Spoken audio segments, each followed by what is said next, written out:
안녕하세요. 나무 아카데미입니다. 오늘은 창비 문학 2-1단원의 세 번째 작품 납작납작 부제 박수근 화법을 위하여 라고 하는 작품 내용 살펴보도록 하겠습니다.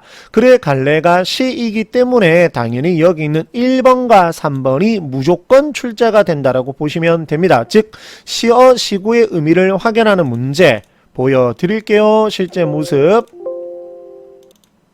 여기 보시면 시어시구의 의미는 여기 기니드림이 줄치어져 있는 거 있죠. 요것이 시어시구의 의미를 확인하는 문제이고, 그 다음에 여기 보이시는 2번 윗글에 대한 이해, 이것이 표현상의 특징이겠죠.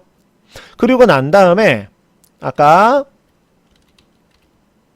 여기 보시면 학습활동 내용을 활용하는 문제라고 되어 있는데, 이게 어떤 문제냐면 여기 조금만 내려가 볼게요. 여기 이거거든요. 여기 학습활동에 나와 있는 내용을 요거는 학교 선생님께서 조금 줄였는데, 이 내용을 바탕으로 해서 시를 간단하게 분석 아니면 박수근의 그림 화법의 납작납작이거든요. 서민들의 삶에 보다 가깝게 다가가서 그들의 삶을 사실적으로 드러낸 것이다 라는 거거든요. 답도 바로 보이죠.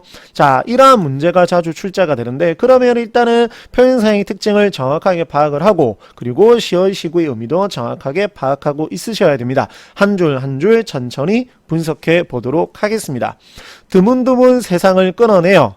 한 며칠 눌렀다가, 이게 원래 박수근 화백이 그림을 그리는 방식입니다. 물론 세상을 끌어냈다라는 것은 세상의 모습을 그림의 소재로 삼았다라는 거겠죠. 그리고 한 며칠 눌렀다라는 것은 그림을 그리고 나고 나서 그걸 꼭 눌렀다라기보다는 마치 눌러있는, 즉 평면적으로 그림을 그렸다라는 겁니다. 그 다음 벽에 걸어놓고 바라본다. 그러면 박수근 화백의 화법인데 글의 화자가 마치 박수근 화백이 되었다라고 하면 너무 많이 나간 건데, 일단은 그림을 그린 사람이라고 생각을 하셔도 되겠죠. 왜냐면 자기가 눌렀다가 걸어놓고 바라본다라고 했으니까 자기가 그림을 그리고 난 다음에, 즉 화자가 그림을 그리는 과정을 형상화, 이런 설명이 되겠죠. 바라본다, 바라보았다가 아니라 바라본다니까 현재형 어미를 사용한 겁니다. 그 다음 흰 하늘과 여기 색채어가 사용되었다는 것도 봐두시고, 쭈그린 아낙네 둘이 있습니다. 그럼 쭈그린, 평면화된 그 쭈그린 아낙네 둘이 있는데 그림의 소재인 가난하고 평범한 서민들에 해당이 되겠죠. 그래서 선지로는 이런 선지로 나왔습니다. 현실의 무게에 짓눌린 시적 대상의 모습을 형상화한 것이다 라는 식으로 출제가 되었습니다. 그 다음 벽 위에 그림을 그려 놓았으니까 벽 위에 납작하게 뻗어 있다라고 설명을 한 거죠. 그래서 인물과 삶인 짓눌린 모습을 형상화한 것이다. 기억해 두시고 선지에 그대로 시어시구의 의미 유형에서 활용될 수 있습니다.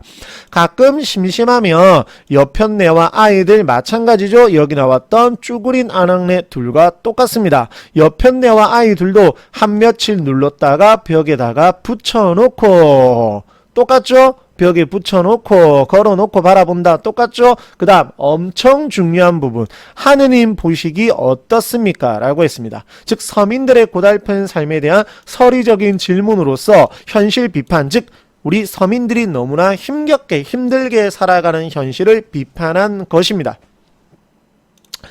이렇게 1년을 정리할 수 있었고, 그 다음 2연 똑같습니다. 발바닥도 없이 서성서성 의태어, 음성 상징어를 사용했죠. 자, 발바닥도 없고 입술도 없고 표정도 없습니다. 이거는 좀 인물을 단순화하여 표현을 한 건데, 그럼 왜 그렇게 표현을 했느냐? 그만큼 서민들의 삶이 힘들다, 고달프다라는 겁니다. 그렇게 웃고 나서 피도 눈물도 없이 바짝 말랐습니다. 자, 사람이 비인간화되었다, 바짝 말랐다라는 게 나쁘다라는 게 아니라 감정이 배제된 채 세상이 짓눌려 살아갈 정도로 세상이 좋지 않다라는 겁니다. 그러한 세상을 비판하는 것이겠죠. 그래서 여기 보시면 감정이 배제된 채 건조한 삶의 모습을 형성하고 있다라고 출제가 되었던 것입니다. 다음, 그러곤 드디어 납작해진 천지만물, 온 세상이겠죠. 아까 세상을 끌어낸다라는 것과 유사한 것이겠죠. 천지 만물을 한 줄에 꿰어놓고 그림으로 그린 겁니다. 가히 없이 한없이 펄렁펄렁, 역시나 의태어, 음성 상징어, 선지로 출제가 된 적이 있네요. 자, 똑같습니다. 하느님 보시기 마땅합니까? 마땅하지 않다라는 거죠. 즉 부정적인 현실에 대한 비판의식, 서리법으로서 나타낸 것으로 매우 중요한 구절입니다. 자, 이렇게 작품을 간단하게 정리를 해보았고, 여기가 아까 말씀드렸던 학습활동 참고 자료인데 가장 중요한 말은 이 말이죠. 소박하고 서민적인 사람들의 일상을 그렸는데 그들의 삶이 매우 힘들게 표현되었다. 실제로 힘들었으니까요. 요 내용 기억을 하시고, 그리고 앞서서 계속 말씀을 드렸었던 평면화 작업 내용도 기억하고 있으시면 됩니다. 자, 문제 한번 볼게요. 2번. 윗글에 대한 이해로 적절하지 않은 것은 표현상의 특징입니다. 보이시나요? 정답 5번이죠. 여기 보시면 다양한 감각적 이미지 간의 전이라고 했는데 혹시 알고 계시나요? 이런 것을 무슨 심상이라고 하죠?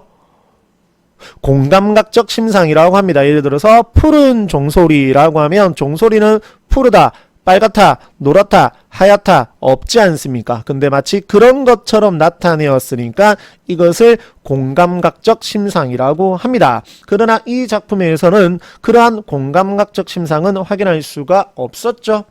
표현상의 특징 하나만 더 볼까요? 적절한 것을 있는 대로 골라라. 한번 골라보세요. 틀린 거 디귿이죠. 신에게 기도하는 듯한 어조라고 했는데 신에게 말을 했습니다. 그러나 이것은 신에게 기도하는 어조가 아니라 신에게 따지는, 신에게 이 서민들의 삶이 이렇게 살아가는 게 맞느냐라는 식의 항변하는 어조라고 했었습니다. 그래서 디귿은 틀렸습니다. 자, 그럼 이제 시어 시구의 의미로 가볼까요? 기역 앞부분이었습니다. 장르 맞죠? 그 다음에 니은 그림에 대한 평가를 받는 입장의 심리. 이것만 봐도 위로 올라가지 않아도 이것이 틀렸다라는 게 아마 파악이 되시죠? 니은 부분은 뭐냐? 그래도 한번 보시면 조심스럽게 물어보는 게 그림에 대한 평가가 아니라 서민들의 삶이 이래서야 되겠느냐라고 항변하는 것이라고 했었죠. 자, 그 다음에 또 시어시구의 의미 한번 볼까요? 복요 활용 문제. 이건 아까 답을 한번 확인이 돼버렸었죠. 이 문제는 넘어갈게요. 다른 문제를 한번 볼게요. 자, 여기 있죠. 삶의 무게와 짓눌린 이미지. 그러면 납작하게 뻗어 있다. 맞죠? 니은은 화가의 그림에 반영된 소재. 맞죠? 여편네와 아이들. 디귿은 인물들의 특징. 단순화된 인물들의 특징. 여기 있죠. 발바닥 없고 입술 없고 표정 없고. 맞죠? 그 다음에 리을. 그림을 그리는 과정이 마무리되어 가고 있다라고 되어 있는데 피도 눈물도 없이 바짝 마르기가 그림을 그리는 과정이 마무리되었다. 아니죠? 감정이 배제된 채 살아가는 서민들의 모습이라고 했었죠. 답은 4번이 되겠습니다. 이렇게 문제도 살펴보았는데 어떤 식으로 출제가 되는지 어느 정도 정확하게 조금 파악이 되시죠? 짐작이 되시죠? 지금 보시는 이러한 다양한 자료들은 저희 나무 아카데미를 통해서 이용하실 수가 있습니다. 감사합니다.